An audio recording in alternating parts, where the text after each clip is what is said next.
കണ്ണിന് strain കൊടുക്കരുതെന്നാണ് doctor പറഞ്ഞിരിക്കുന്നത്. മൊബൈലും പിടിച്ചോണ്ടങ്ങ് ഇരിക്കുക. മാറ്റി വെച്ചോ അങ്ങോട്ട്. ഹലോ മഞ്ജു, നിന്നെ തിരക്കി ഒരു കൊച്ചു വന്നിട്ടുണ്ടായിരുന്നു. ഞാനങ്ങോട്ട് പറഞ്ഞു വിട്ടിട്ടുണ്ട്. അവിടെ വന്നായിരുന്നോ? ആരാ? എന്നെ തിരക്കിയാണോ മോള് വന്നേ?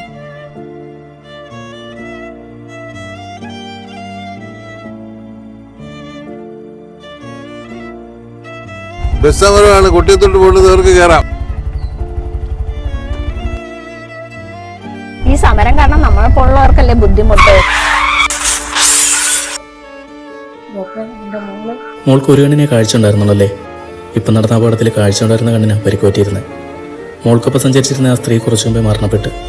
മോളുടെ കാര്യം ഞാൻ പറഞ്ഞപ്പോൾ ഐ ഡൊണേറ്റ് ചെയ്യാൻ തയ്യാറാണെന്ന് അവരുടെ കുടുംബം അറിയിച്ചിട്ടുണ്ട്.